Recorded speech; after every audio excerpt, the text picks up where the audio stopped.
Hello, hello, hello. Welcome to another episode of the GSMC Wrestling Laureate podcast brought to you by the GSMC Sports Network. I'm your host, Eric Rodriguez, here with all your cool wrestling facts inside and outside of the ring. We take a step back into the curtain of professional wrestling, also some of the storylines, some of the matches, and some of the potential, title runs, everything, all wrestling, Ring of Honor, TNA, WWE mostly. Also, all elite wrestling. We dive into New Japan professional wrestling, like here and there. But yeah, I'm your GSMC Wrestling Laureate. But before we move on any further, I want to remind you guys that we kind of had some sad news today. That the father of Roman Reigns, Sika Noi, he one half of the greatest tag team in the world. He was the best. The Wild Samoans. I think it was the Wild Samoans. I don't want to misspeak, especially when I'm trying to tribute him here. No, they were amazing in tag team. He's definitely one of the best wrestlers of all time in terms of the tag team, kind of division there. I feel like you don't really see tag teams doing what they did, kind of brothers and like family kind of coming together and being dominant like the Wild Samoans were. And by all means, my prayers, thoughts, all to the Inoue family. Obviously, Roman Reigns, the tribal chief. Kind of had that. I think that was during. I think that was last year. I think that that picture might have came from last year with both standing tall, knowing that they absolutely have made a monumental stamp in the world of professional wrestling. So rest in peace, Sika Inoue. You're going to be missed. Passed away at the age of 79. Well, thank you guys for tuning in to the GSMC Wrestling Laureate podcast brought to you by the GSMC Sports Network. We have a lot on tap for you today. We are going to talk about WWE Monday Night Raw. We're going to preview WWE NXT. I know it already aired, but on the East Coast. But it's live right now. I have it recorded, so obviously don't put any spoilers in the chat unless it's really, really juicy. Third segment, we're going to jump into the women's wrestling. We're going to talk about inactive and also injured WWE women's superstars that could be making a huge impact right now if they're on, obviously if they weren't injured or inactive. Our fourth segment, we're going to talk about professional wrestling in this digital era of social media. What it does to kayfabe, the pros and the cons. And the fifth segment, every Tuesday, we talk about Tuesdays today in wrestling history. So yeah, we have a lot of good show. We have a lot of good show for you guys lined up today. But remember to be a part of the show, guys. Make sure you hit up the tips and donations link at the gsmcpodcast.net. Leave a positive remark. Also, ask questions, anything about professional wrestling. A couple of statements. I love a lot of peace, love, and positivity here at the GSMC Sports Network. We get a number of questions from viewers like you that come in during the show. So, using this link at the gsmcpodcast.net ensures your question will be read on air in front of, thousands, millions watching my show, hopefully watching my show right now. So yeah, just remember the link is at the gsmcpodcast.net. All right, so jumping into our first segment, we're going to jump on into our WWE Monday Night Raw review. So Monday Night Raw kicked off with Drew McIntyre, obviously, having to explain his actions that he did on WWE SmackDown. He pointed up to the sky and he was like, "Hey, the big man, he made it happen for me." And the moment that happened, I was a little surreal about it. I was like, "Oh my God, does this guy think he's God or something?" Like it's crazy. It's crazy he kind of made that reference. I thought it was, it was a good point. I feel like it was a good spot to kind of, totally prove that you're going toward a heel, which is something that Drew McIntyre in his career definitely is really, really good at. So, he's just playing to the heel so well. And he is now holding the WWE Universe accountable for accountable. I don't want to say accountable. I can't accountable for chanting his name. And he said, "You guys aren't any fans of mine.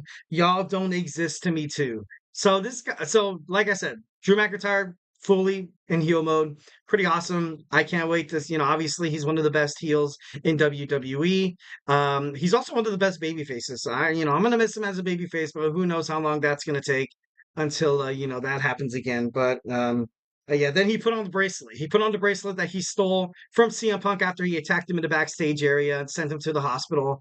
It had, of course, referencing his wife AJ Lee, also his dog Larry.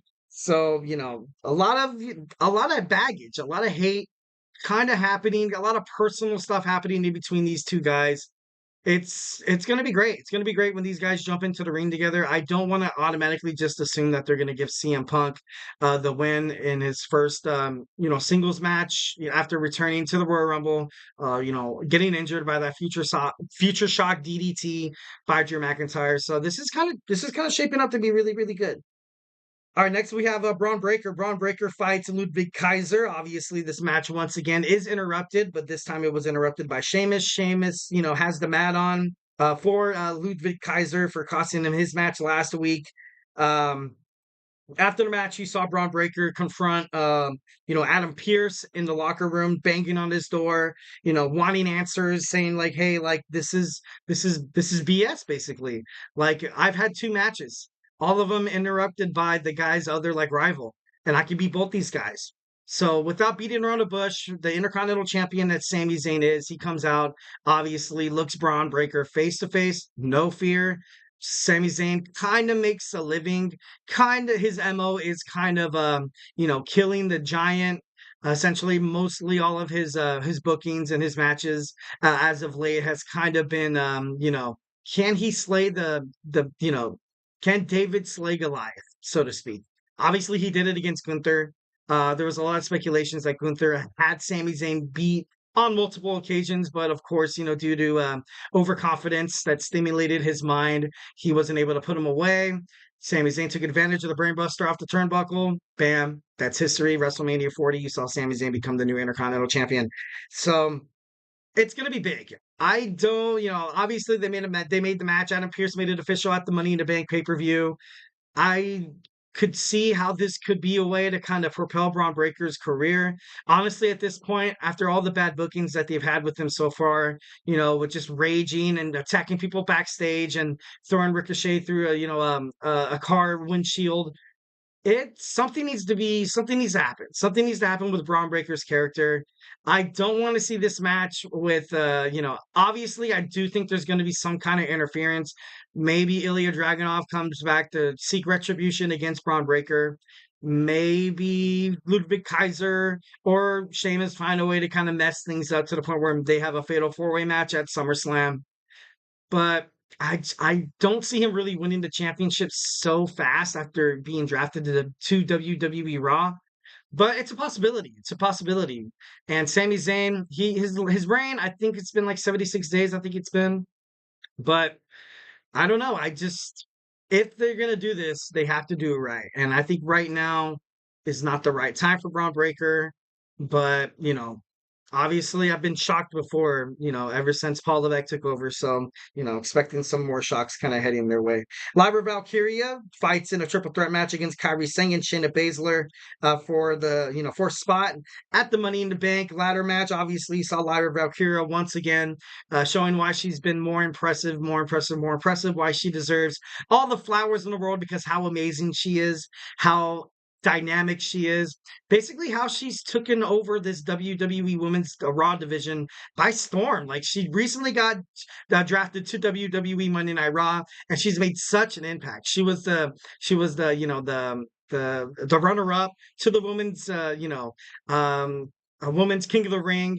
And now she's fighting in the ladder match for the Money in the Bank. I don't know how far she will go and if she's gonna win, but if she does, that'd be pretty badass. Honestly, I wouldn't mind Lyra Valkyria winning that.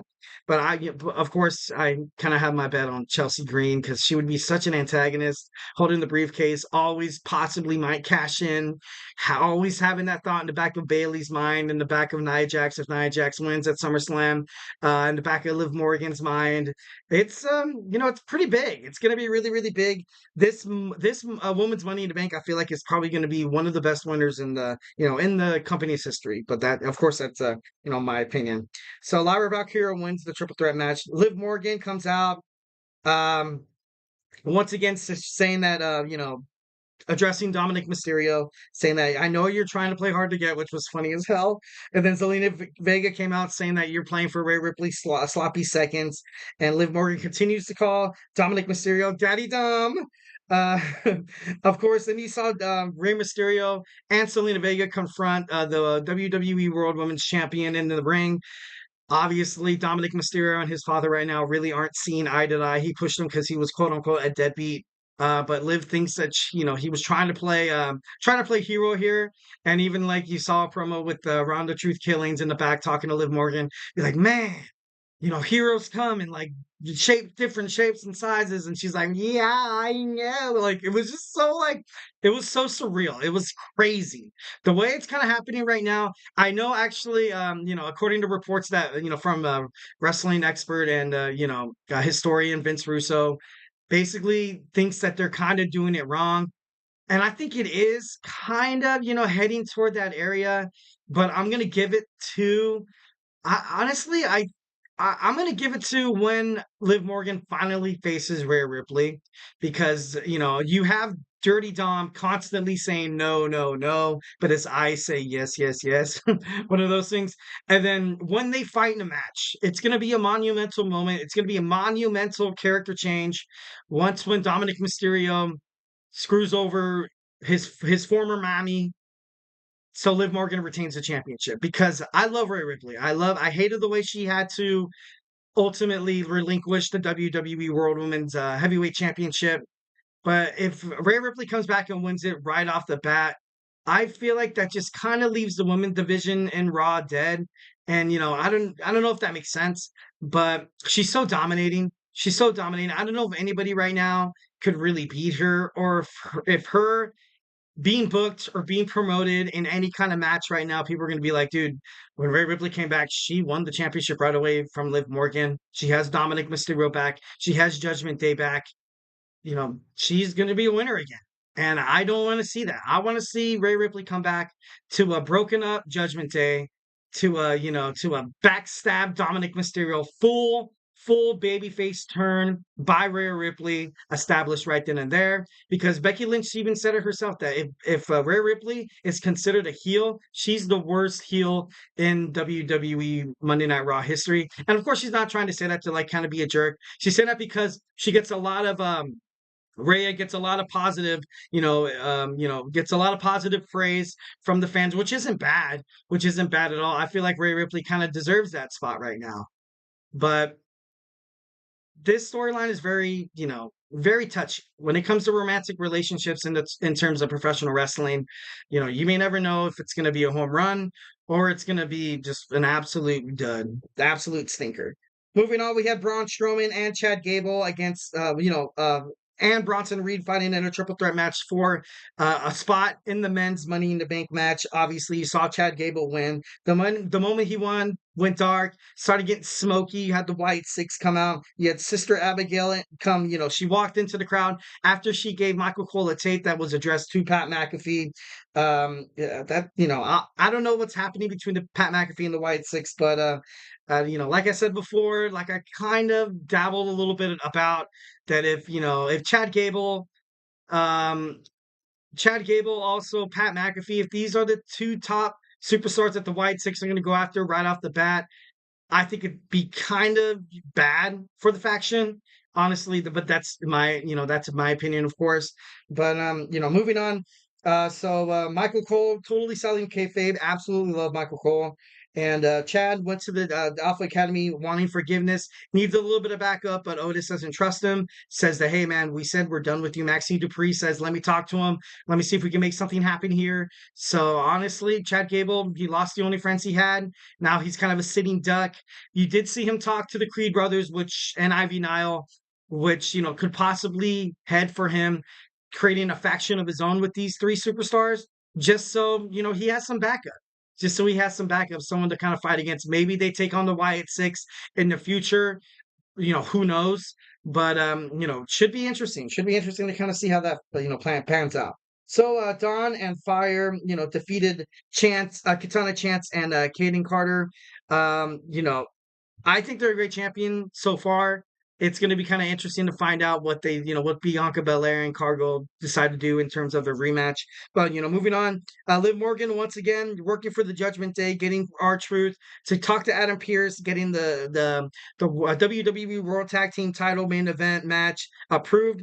Damian Priest addressed Seth Rollins. Seth Rollins, said that he wanted to spread the truth about Damian Priest, and then you started hearing "You Suck" chants from the crowd, which kind of made me a little kind of skeptical, to be honest. I was really hoping for a Damian Priest babyface turn, but after just kind of getting the vibe from the audience, I don't know if I want the Judgment Day to break up now. Like, if I kind of wanted them to, but the crowd's response to Damian Priest, if Seth Rollins is always going to be on the Monday Night Raw roster challenging for the championship, you're never going to see Damian Priest turn babyface. So that's why they offered the stipulation that just to kind of sweeten the match, sweeten the pot a little bit.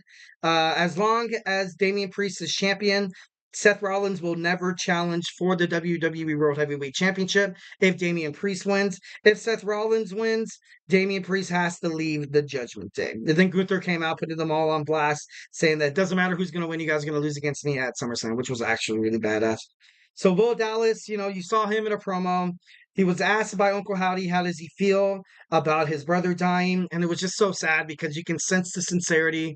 Once again, WWE crossing paths with something that's real and also something like kind of like a storyline, so to speak. And lastly, we have Kofi Kingston against Karrion Kross. Cross won thanks to the distraction by the authors of Pain, attacking Xavier Woods backstage. But once again, Xavier Woods can't count on Kofi Kingston. I don't know if that's going to play into their kind of their feud heading forward. Should be interesting. Then lastly, sorry, excuse me. You had the WWE World Tag Team title match in the main event. Once again, the Awesome Truth has been dethroned.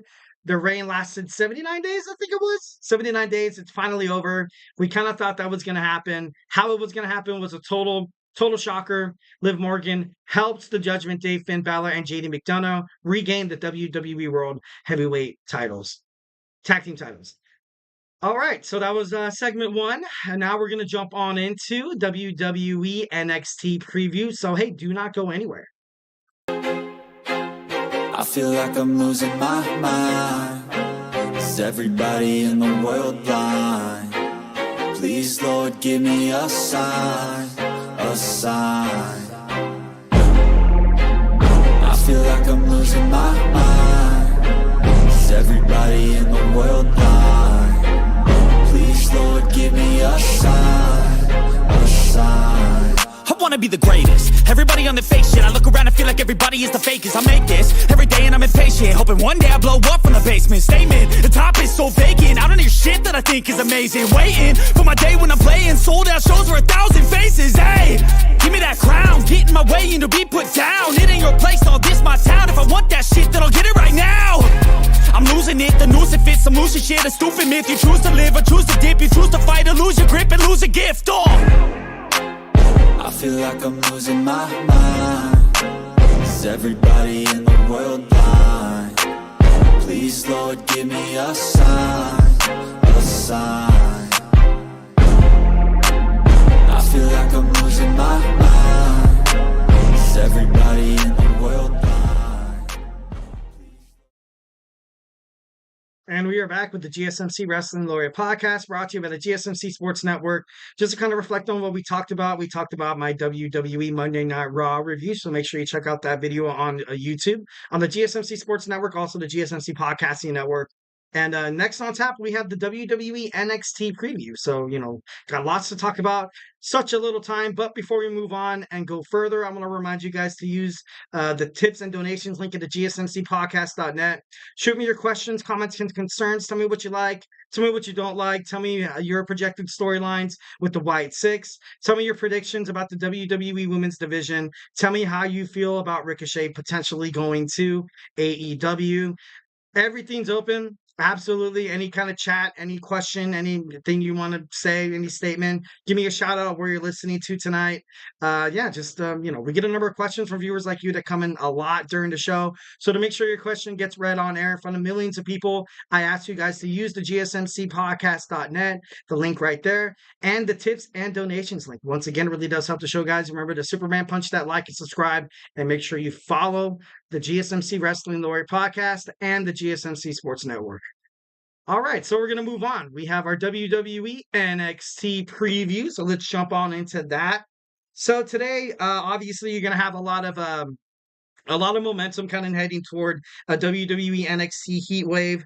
It's right around the corner right now. There's only one confirmed match, Trick Williams against Javon Evans for the WWE NXT World Heavyweight Championship. That just means there's a whole match card left to be filled. So these next 2 weeks of WWE NXT is going to be hot. It's going to be hot. It's going to heat up like a heat wave. I'm just kidding. No, kind of play on words. I'm sorry. I'm a little cheesy, but it's going to be great. It's going to be great. And like I said before, there's a lot of fight left to be fought. There's a lot of challengers that need to be basically brought up. So don't miss WWE NXT tonight. I can't wait to watch it. Next we have Ariana Grace. Ariana Grace taking on Sol Ruca. Winner could possibly be Kaylani Jordan's next challenger. I love both of these superstars. Honestly, I felt that Sol Ruca didn't really have an underlying, meniscus injury in her knee. She would be holding the WWE Women's North American Champ. I'm not trying to take anything away from Carter here, because I think she's no, not Carter. Jordan here, the inaugural champion. But I don't know. I just feel like Sol Ruca, I don't want to say she's a little more electric than Kaylani Jordan. Kaylani Jordan's kind of like that adorable, kind of champion. Kind of reminds me of like a Bailey, you know what I mean? And Sol Ruca, I feel like is kind of being groomed in terms of WWE to potentially maybe being someone dominant, kind of like Alexa Bliss was during her time, kind of like I don't want to say Becky Lynch or Charlotte Flair, because by all means it's no one's really kind of at that level yet. But I believe in Sol Ruca. I think that she's if it wasn't for her injury, before, then she came back and now she's kind of flirting with injuries again. Kind of sucks, but I like Ariana Grace as well. I feel like she has a lot to offer WWE. She's kind of like that I don't want to say like a Chelsea Green or like a Alicia Fox kind of character where she goes around the locker room prancing like she's, this, woman's woman, that she knows what's best. She's the prom queen, or she's Miss America, or something like that. I don't really get the appeal too much, but obviously I like seeing her in the locker room and stuff like that. She's very entertaining, mostly because she can piss off the other superstars and stuff like that. So we don't know who's going to be the next challenger. Obviously, you also have Jada Parker. Jada Parker, who is so hungry to fight Kaylani Jordan for the championship match. It's gonna get dicey. It's gonna get dicey here. I don't know if they're kind of heading toward. Obviously, you had Kaylani Jordan successfully retain her first championship bout against Mi Chin. I would have picked someone different, but that's my opinion. I kind of felt like they kind of had Mi Chin there as a veteran, kind of testing the waters a little bit for the young, former gymnast and Kaylani Jordan.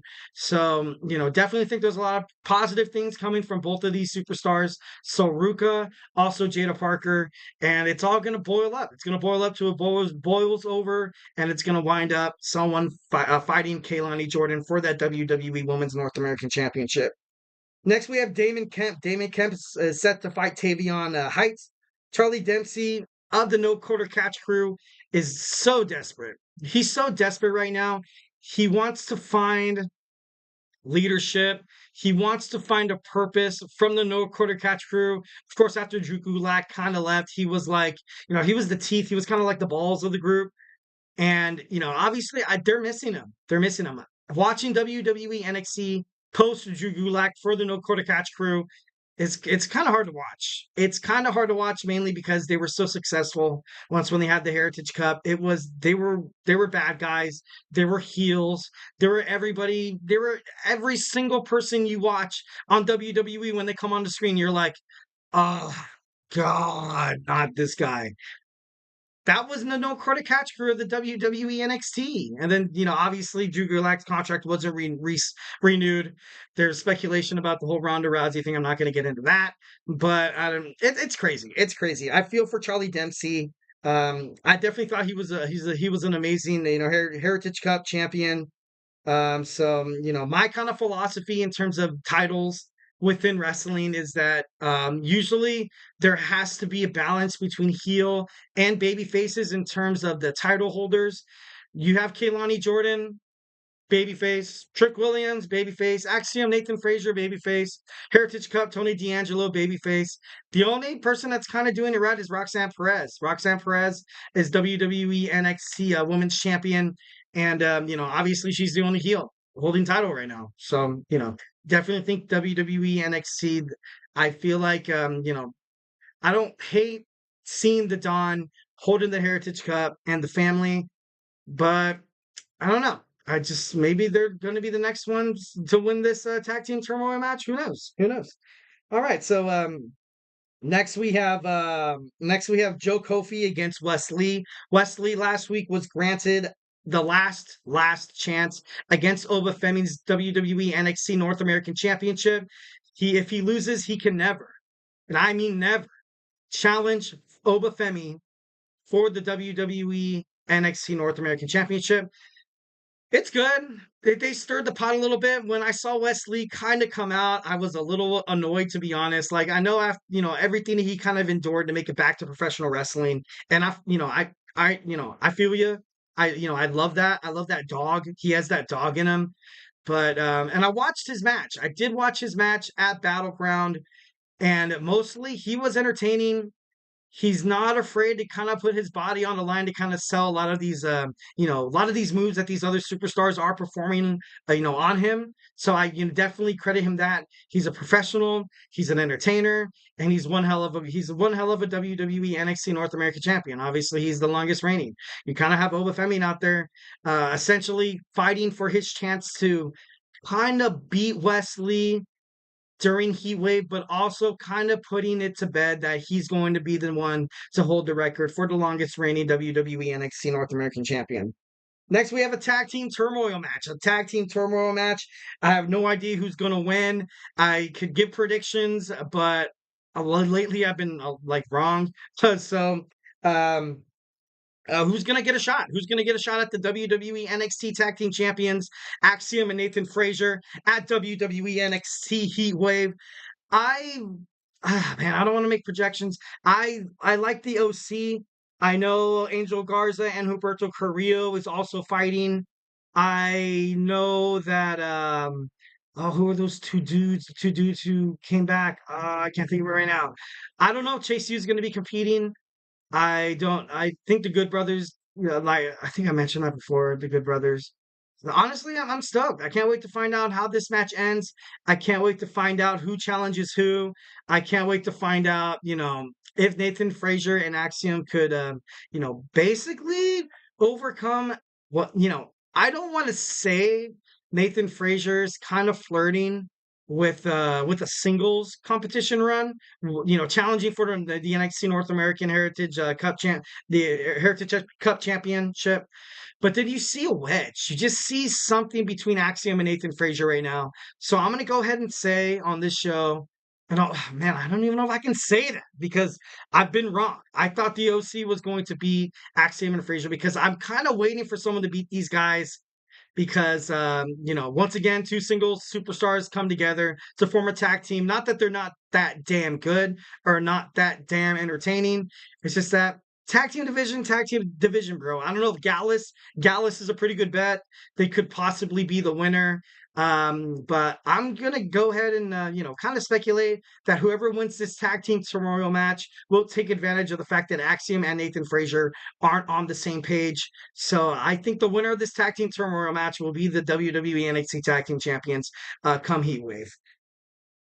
All right, moving on. So we also have Shawn Spears against Trick Williams tonight. We also have Tony D'Angelo defending his Heritage Cup Championship against the former champion Nathan Fraser. And, just something real quick that, I know I kind of surpassed it a little bit, but, obviously Trick Williams is the WWE NXT World Heavyweight Champion. He constantly refers to Ethan Page as an outsider. He recently kind of had a run-in with Cody Rhodes. Cody Rhodes, he's an outsider. Kinda. Shawn Spears, is he an outsider? He was Ty Dillinger, the Perfect 10. And you have these former WWE, Lexis King, you have these former AEW stars that jumped to WWE. And it seems like Trick Williams kind of has them add-on for them. For that, I kind of don't like that about Whoop That Trick. But Cody Rhodes, he was also an outsider. Now he's a phenomenal WWE Undisputed Champion. So, you can't really, bank on, the whole, they're outsiders. They don't belong here. But, who knows?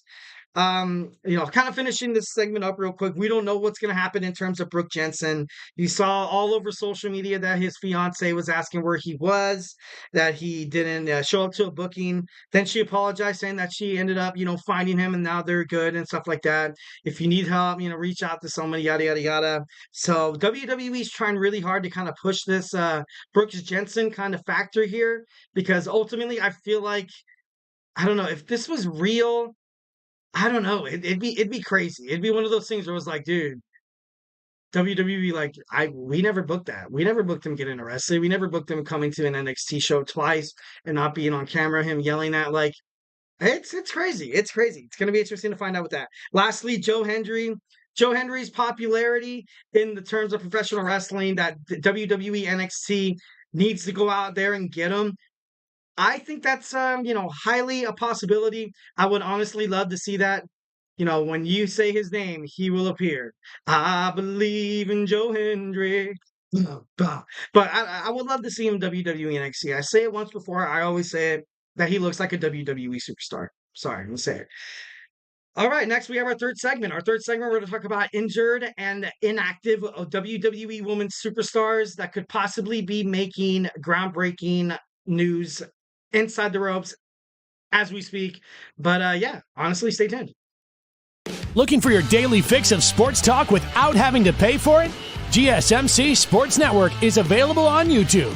Just search GSMC Sports Network. Get your fix of daily sports talk shows on YouTube, absolutely free. NFL, college football, NBA, MLB, MMA, UFC, fantasy football, and so much more.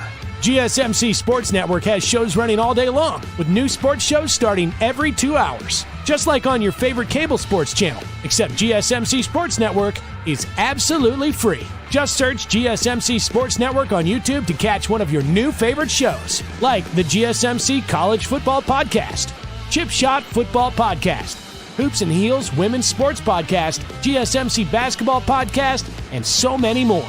Check it out for yourself. GSMC Sports Network, now available on YouTube absolutely free. Search GSMC Sports Network on YouTube right now.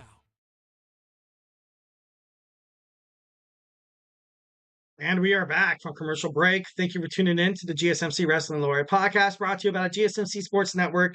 Hope you guys are having an amazing night. Hope you guys are totally here to talk everything about professional wrestling. Hope you guys are here to kind of see how good my haircut looked. I got it cut the other day. Not too bad, I did see a gray hair the other day. I got to be honest.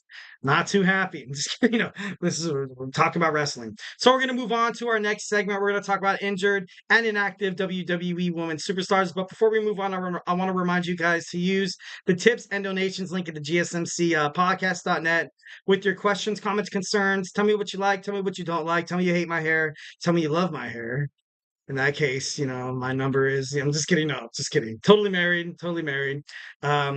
Unless you're like Beyonce. If you're Beyonce and you're like, dude, this guy from the Wrestling Laureate podcast, like, got me looking so crazy right now. I'm just kidding. No, moving on. So the link is at the GSMC podcast.net. Remember to Superman punch that like and subscribe button to the show. Make sure you follow the GSMC Wrestling Laureate podcast and the network, the GSMC Sports Network. So yeah, don't be afraid to be a part of the show, guys. There are no wrong answers when we're talking about wrestling. Absolutely not at all.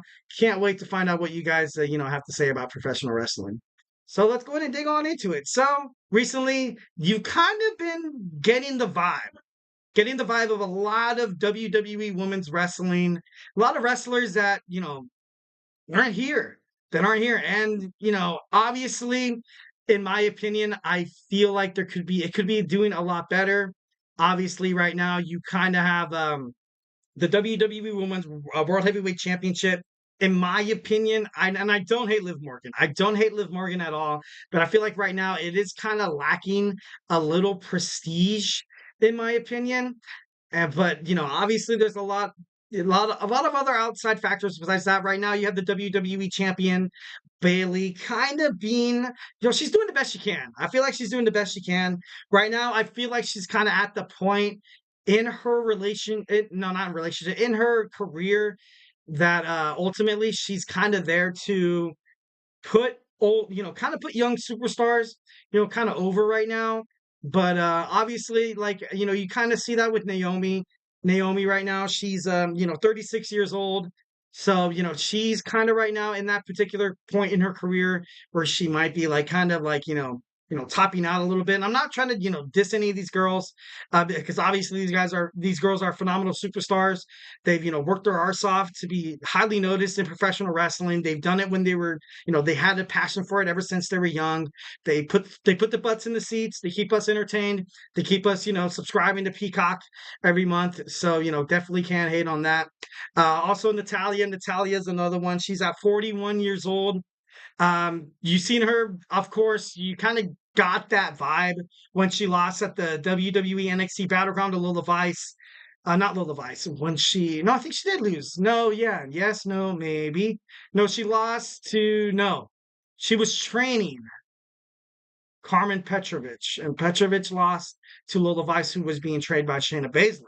And then, you saw Lola Vice defeat Natalia kind of moving forward, but she's 41 years old. She's definitely not that stage. And this is nothing to be bad. This is nothing to be, mad about.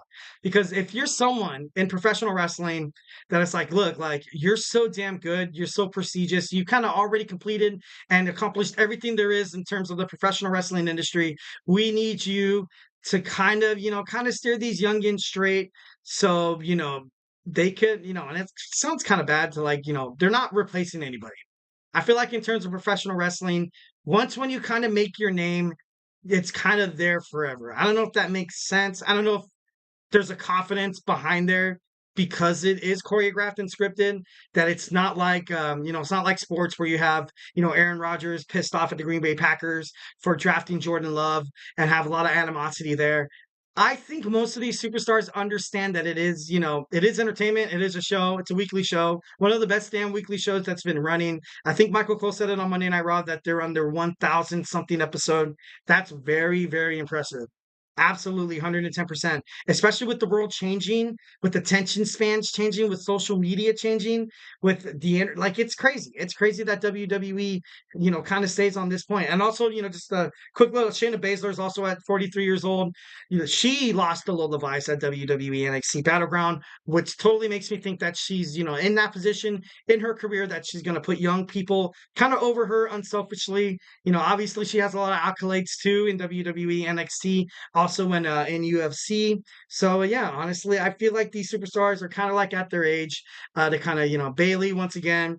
Bayley's at 35 years old, not that old. Her and Naomi aren't that old, but you have all these young superstars coming in young and hungry. So I feel like WWE is kind of Also Asuka. Asuka, she's at 42 years old. Asuka's probably one of those that I kind of talk about with taking a grain of salt because she has so much left in her right now.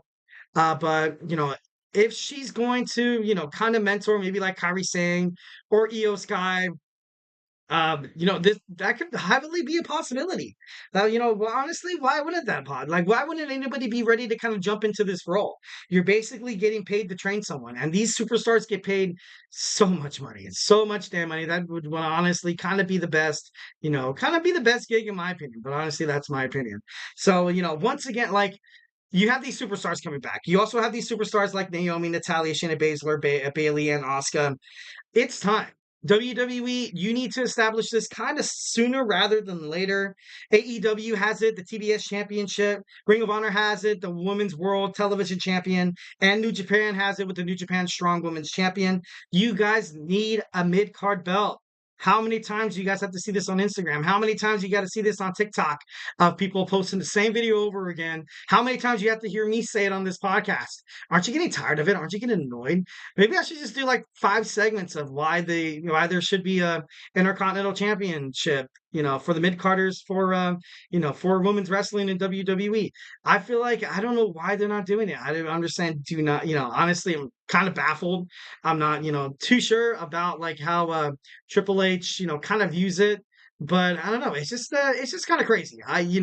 Definitely something that could be that could help the women's division. Even Undertaker said it he said it in an interview that there should be a WWE Women's Intercontinental Championship. There should be a WWE Women's United States Championship. Completely levels the playing field. Obviously, you have 2 brands. It can only make the brand better. It can only make titles better. It could expand the roster. You could probably expand the roster, probably like five girls each on Raw and SmackDown. You can have, the debuting Blair Davenport. You can have Blair Davenport fighting Naomi for this championship on SmackDown. You can have Lyra Valkyria fighting the United States Championship. Against someone like Becky Lynch or whatever. Like there's possibilities. There's a lot of possibilities, especially kind of moving forward in terms of that. So I don't know. It's kind of crazy. You kind of have all these returning champions returning, chasing after one championship, which is kind of all bad, kind of all bad. Obviously you have Gigi Dolan coming back. You're gonna have Nikita Lyons, Cora Jade, Danny Palmer, and Mieko Satomura. But they have something to fight for. They can fight for the WWE, NXT Women's North American Championship, also the WWE Women's North American Championship. You have Alexa Bliss coming back. You have Asuka coming back. Becky Lynch, Carmella, Charlotte Flair, Raquel Rodriguez, Rhea Ripley, Shotzi, Valhalla. That's a whole lot of talent. That's a whole lot of talent. It's time. WWE, come on. It's time. You have them all going after one belt. And let's be honest, you're not going to see these girls make it back from injuries or the inactive roster and be like, yeah, I can't wait to tag with somebody. Obviously, you kind of had that kind of blow up in their face with Bianca Belair and Jade Cargill. Like, they were great superstars. They were great wrestlers. But it got to the point where they were wrestling people like Candice LeRae and Andy Hartwell. You're kind of looking at them like, I'm like, dude, how the hell is Hartwell and Candice LeRae still in this match? Like, that's insane. These girls are highly kind of playing low to their own capabilities inside of the ring. So it's time. WWE, it's time for the WWE Women's Intercontinental Championship. Obviously, I kind of say it. I don't want to say, I said it before The Undertaker, cough, cough, but I said it before The Undertaker. Just kidding. I don't want to piss off the dead man. I don't want the lights to go dim and be like, oh no. I don't want like a burning casket showing up on my front porch and my wife's like, hey, what's up with the burning casket and the dude with the black hair? What the hell? I'm just kidding. No. All right. Well, guys, stay with me here. We're almost done here. We're going to move on to our next segment. We're going to talk about professional wrestling and social media. So, hey, do not go anywhere.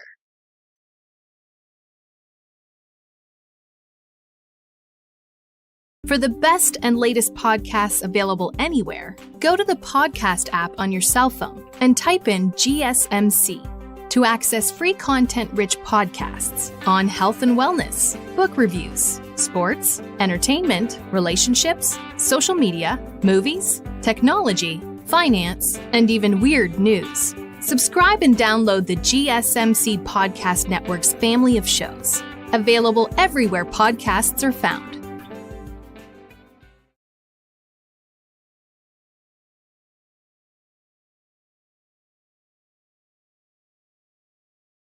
And we are back with the GSMC Wrestling Laureate podcast, brought to you by the GSMC Sports Network on a beautiful Tuesday night in Southern California. It's about 79 degrees outside, totally clear. I'm not trying to brag to maybe some of you guys, in the East Coast. Where honestly, I feel like right now everywhere's kind of warm right now, so I don't really feel like there's any, kind of coastal, maybe regional competition that a lot of people kind of play on. You're like, oh, we're on the West Coast, we get 300 sunny days a year, but then you don't really get snow. But, honestly, California, kind of where it's at, you pay for it. Taxes, definitely. Like, I feel like as I'm talking, I've already been taxed like $1,000. I'm just kidding, no. Yeah, let's jump into this next segment. Segment 4, we will talk about, professional wrestling in this day and age, in this digital era of social media. Is it good? Is it bad? Is it ugly? Who knows? So, yeah, let's dig on into it. So recently, of course, backstage talks with WWE, and you can see it on Cage Side Seats, also Ringside News, also PW Insider, that Triple H and the WWE are planning to release a documentary for behind the scenes of WWE's WrestleMania 40. Do you like that? I kind of had speculation.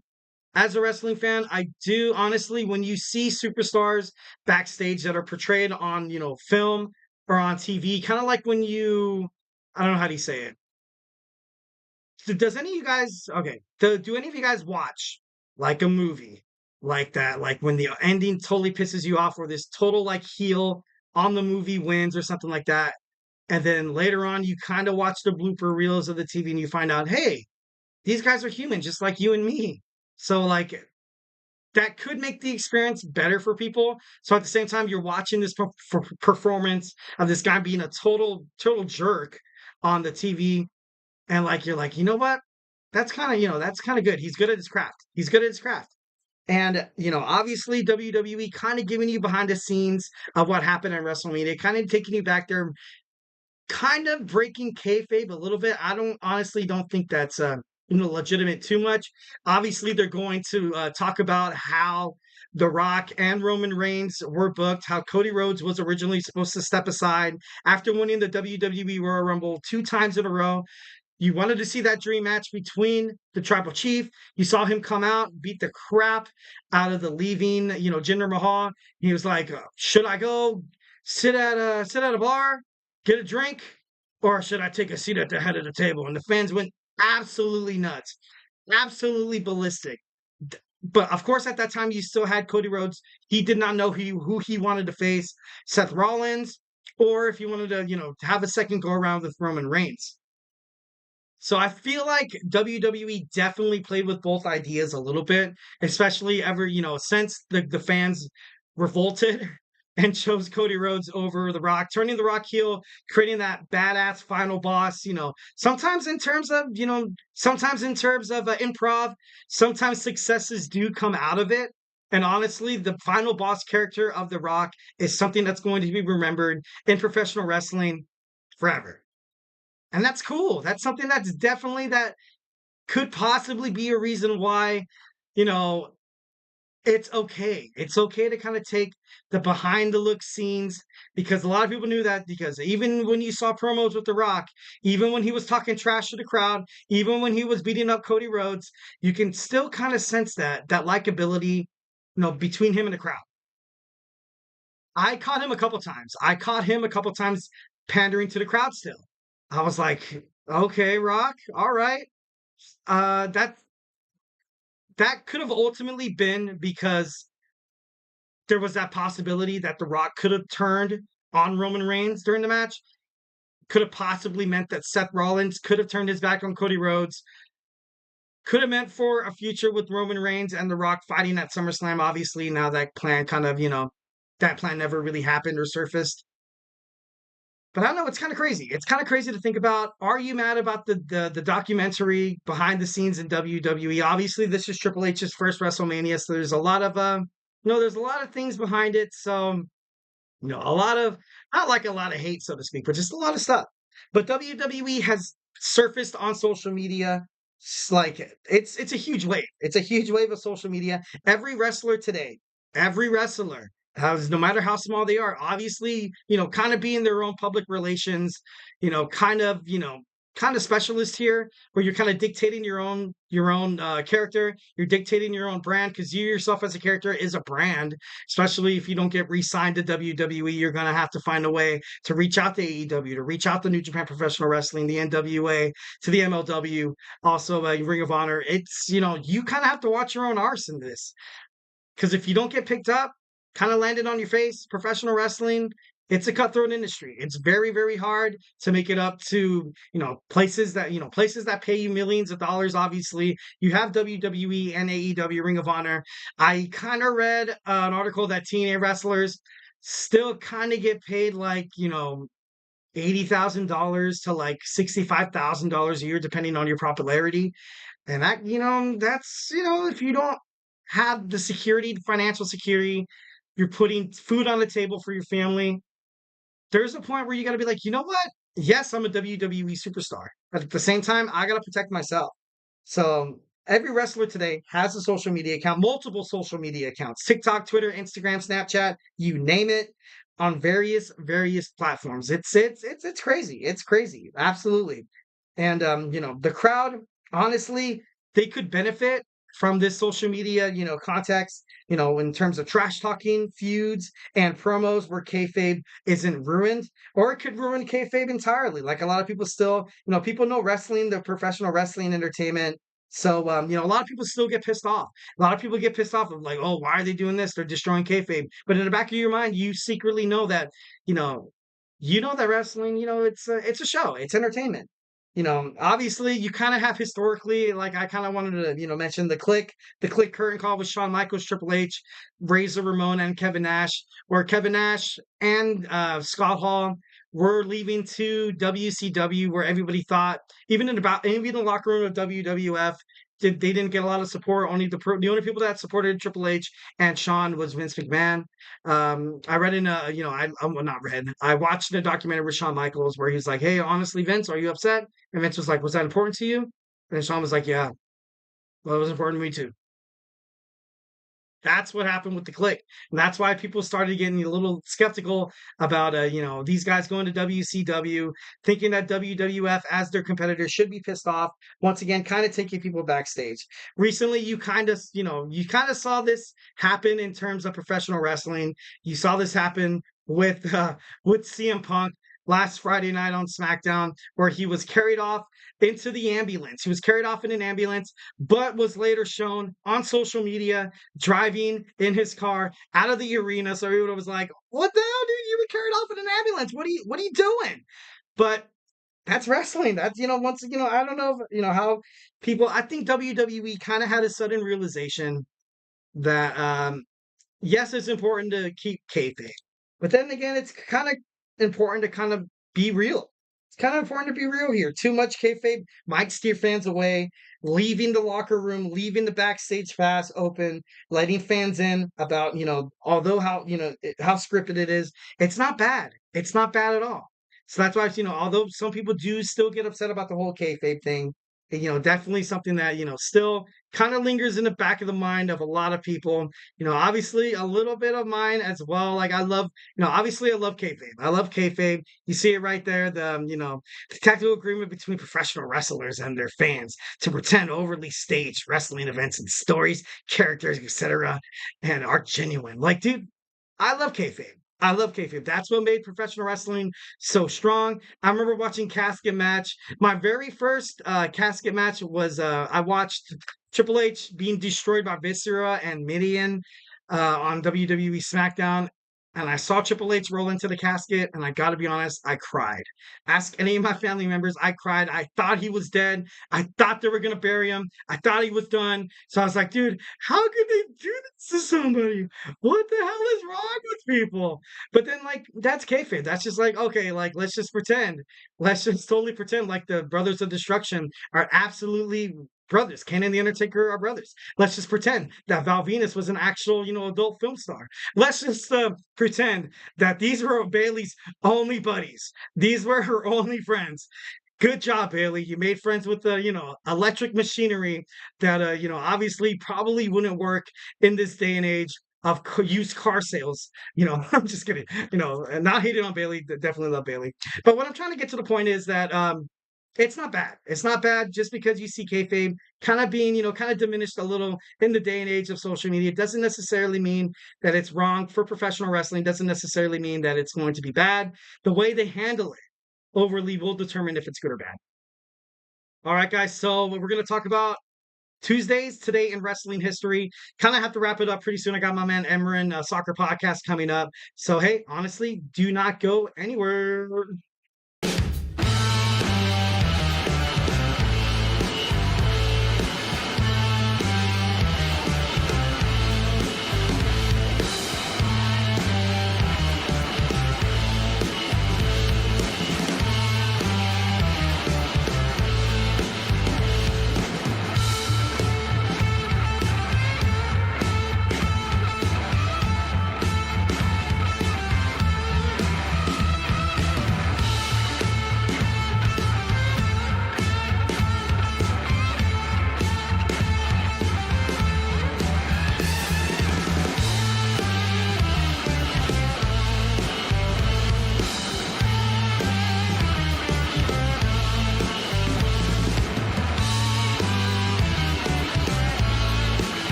And we are back with the GSMC Wrestling Laureate podcast brought to you by the GSMC Sports Network.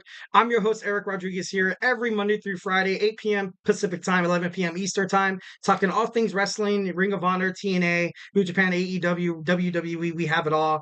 The NWA occasionally. I'm trying to get, freshen up a little bit on that on the CW app. But yeah, let's jump on into our last segment. We're going to talk about our Tuesdays today in wrestling history. All right, so let's go ahead and dig on into that. So, guys, let's go ahead and we gotta set the mood here.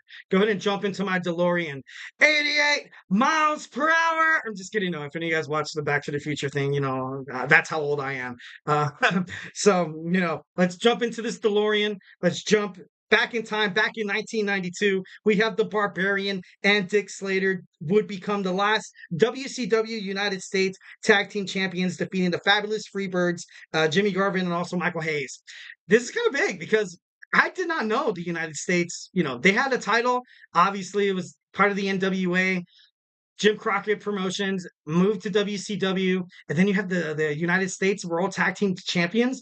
That's insane. I had no idea. I read that and I was like, dude, one of those things where you gotta, take a double look. That was pretty crazy.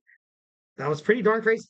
All right, in 1967, WWF had a showdown at Shea Stadium. The main event saw Antonio Inoki against the most amazing boxer. I think he recently got inducted to the WWE Hall of Fame, Muhammad Ali, against my man Antonio. Pretty good match. I've heard, I watched it a little awkward, of course. What do you expect? But it was huge, very, very big. Definitely love how Muhammad Ali, was, boxer versus wrestler. The stadium crowded over 32,000 people. You also saw Bruno Sammartino retain the WWF world title against Stan Hansen. And you also saw Andre the Giant defeat Chuck Wepner, which was also, the second boxer versus, kind of wrestler kind of mentality that they kind of had there. In 1990, you had the Legion of Doom. Hawk and Animal made their WWF television debut in a squash match. Obviously, that kind of creates for their very, their powerhouse kind of segment here. Definitely loved Hawk and Animal. I loved playing them. I played them in a game. I think it was WW. No, don't quote me on that. It was on Super Nintendo. I used to play with my brothers. We used to beat him and the natural disasters, Earthquake and Typhoon. But the Legion of Doom always come out victorious. So in 1994, you had Sabu defeating Terry Funk in the main event of the ECW Yonkers show. ECW World Champion Shane Douglas lost via disqualification to Tommy Dreamer. You also saw Tommy Cairo defeat the Sandman in the Singapore in a Singapore cane match. Recently, you kind of saw that being rebirthed on WWE NXT with Dante Chen against Lexus King. I had no idea, but at ECW, I guess they had Heat Wave. They did Heat Waves, and now you're kind of seeing how WWE NXT are kind of resurfacing, former ECW, main event titles. Also WWE, they do have No Way Out. Also WWE NXT for WCW Bash at the Beach, the Great American Bash. Also Halloween Havoc during Halloween. Those shows are actually really, really badass. Check those out. So, definitely, kind of love how, professional wrestling eventually became one. So in 2000, you saw The Rock pin Mr. McMahon during the 6-man tag match to win his 4th WWF World Championship. Also that night, you saw Kurt Angle defeat Rikishi, the biggest King of the Ring to date. It involved 32 superstars, 32 awesome competitors like Chris Jericho, Chris Benoit, Eddie Guerrero, also Edge. So, it would be down as Kurt Angle won the best King of the Ring in the world, and also, Rocky Maivia, defeating, the whole faction that is Vince McMahon and stuff like that. Definitely happy to see, was happy to see The Rock kind of win that title. So, now we kind of move to more modern times. In 2002, you see John Cena's official TV debut answering Kurt Angle's open challenge. Cena was met in the back after losing the match to Kurt Angle. He was met by the WWE Undisputed Champion, The Undertaker, with a firm handshake and a, hey, good job, kid. Definitely love that. Definitely kind of spurred, John Cena making it to the WWE. Without this moment, without him screaming to Kurt Angle was like, "What makes you think that you're ready to jump into the ring with, yada yada yada?" And he's like, "Ruthless aggression," and that, of course, that kind of, kind of stemmy and kind of birth the ruthless aggression era with John Cena, with of course Randy Orton and Rated R Superstar Edge. So this was big. This was very very big. This was one of the biggest matches, to be honest, probably in the history of WWE. You kind of see one of the best technical wrestlers in Kurt Angle, and then you see the future of the company. Look how young John Cena is. That's amazing. Became a superstar, became a philanthropist, became a movie star. He rapped for a little bit, although it wasn't that great. I'm just kidding. No, not hating, not hating. But his movie career definitely took off. I don't know if any of you guys saw Blockers. I don't know if anybody. He was in the original, in the Marine. He was good. Or Vacation Friends. I love them. I love those two movies. They're amazing. If you don't know, then check it out. Definitely love Vacation Friends with John Cena. He just makes it so funny. He's in WWE. He's in the Fast and the Furious saga with The Rock, with Vin Diesel, Paul Walker, and Tyrese Gibson, Ludacris. So he's made a name for himself based off of this match. This match started it all for John Cena. That's how big of a deal this moment is. That's why I'm spending so much time on it, because I just want to reiterate how big this moment was for John Cena. It was a chance. He didn't freeze. He put on one hell of a match. He was great on the mic. He impressed a bunch of WWE officials. This overall shaped the way you see John Cena today in the world, not just professional wrestling, but in the entertainment business and everything. That's, that moment was big. And lastly, my favorite moment, although I did talk about John Cena a little bit more than I expected, this is probably one of my most favorite moments, because I remember watching D-Generation X a little bit kind of growing up. I remember, them screwing over Mankind over and over again. I only had basic cable, so I watched UPN, WWE SmackDown, and then you'd get, just a lot of updates. You get a lot of updates, a lot of reviews, and be like, "Oh, the Road Dogg and Billy Gunn, D-Generation X, X-Pac." And then, obviously, I didn't get a taste of the first Shawn Michaels and Triple H, but the moment they made it back, and recreated D-Generation X in 2006 was one of the best moments of my life. And I don't want to seem like I'm too cheesy. I don't want to seem like I'm pandering to the wrestling crowd too much, or my two favorite wrestlers who are on my Mount Rushmore of wrestling. These two guys, they were my favorites, man. I bought merchandise. I bought posters. I bought magazines with these guys' faces on them. I had shirts. I'd wear them to high school. And back in my day, wearing wrestling shirts didn't really make you the cool kid, but I wore the crap out of those shirts. I was like, you know what? Who cares? Who cares? I'm D-Generation X, dude. 1,010%. I'm just kidding. No, I don't want to do all that. But Shawn Michaels, one of my favorite wrestlers. Triple H, one of my favorite wrestlers. They reformed to beat the Spirit Squad in a handicap 5-on-2 match. Triple H and Shawn Michaels, my two favorite wrestlers. When they redid D-Generation X, and the way it was kind of portrayed, and I'm not going to mention his name too much, but Vince McMahon honestly made this return so damn special. Made this so damn special for Shawn, so damn special for his son-in-law, Triple H. Definitely, obviously throwing flowers to Vince McMahon for a little bit here. Like I said, I don't want to spend too much time on him, but he made D-Generation X reappear. When they came back, it was just like this new version of Triple H and Shawn Michaels. Shawn Michaels was of course a little more mature about it. Wife and kid. Obviously, he didn't really partake in the shenanigans that Triple H did in terms of sexual innuendos, bad words, and just stuff like that. But they made it work. They made it work so damn good. The way they terrorized the WWE Raw locker room.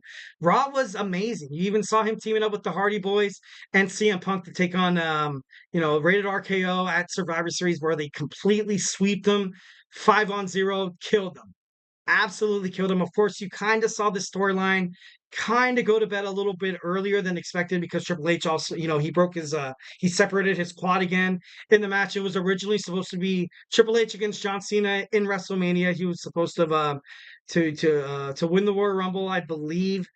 But then you ultimately saw Shawn Michaels fighting in his bout. And it was crazy. It was crazy. This new reformed version of D-Generation X, and it was something special. And I, for one, feel totally lucky to have, witnessed it, to get my taste of D-Generation X, loved it. Used to play their theme song in my MP5 player. That's how old I am. When I got it, I was like, dude, I love this song. I love this song. I even had a MySpace page. Do you guys remember MySpace? Yeah, if you're old, you remember. Had a MySpace page. Back in the day with MySpace, of course, you'd get your best friend, Tom. He'd be your first friend. Used to be able to pick music. Used to be able to pick music and your background for your whole profile. The moment someone clicks on your name, that's the song that's going to describe you. That's the song that you want people to be like, Eric, synonymous.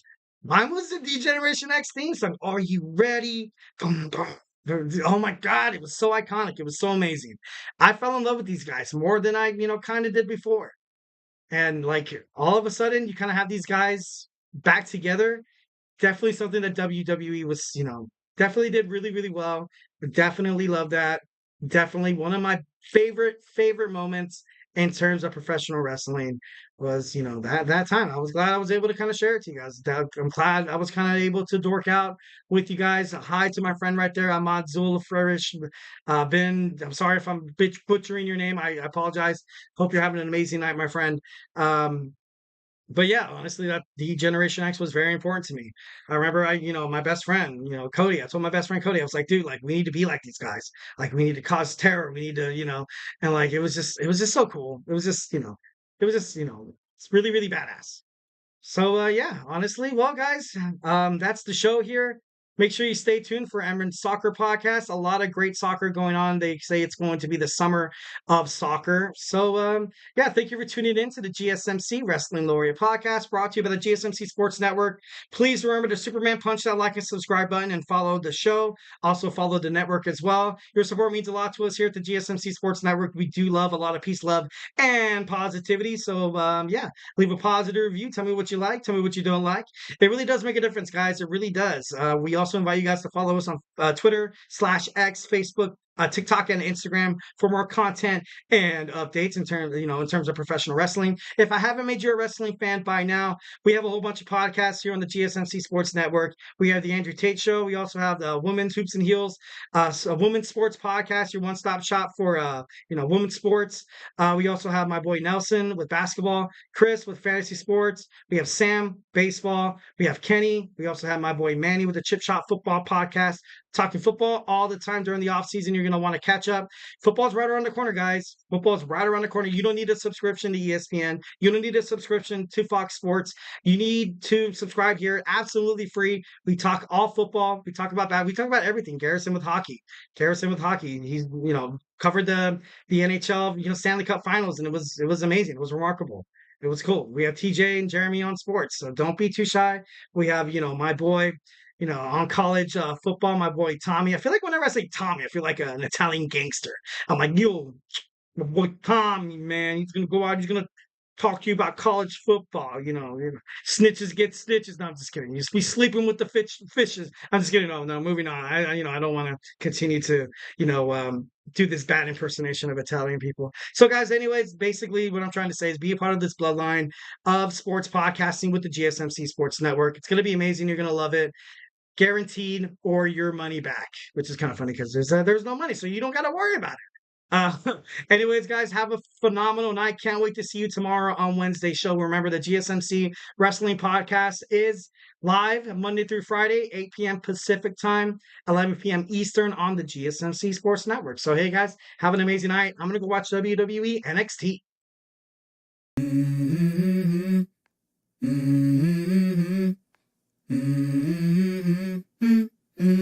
Let's go. I wake up to a little bit of drool on my pillow, feel like it's gonna be a bad day. Yeah, I'm tired of shit, and the coffee ain't hit yet, damn, ain't that great. I don't wanna go to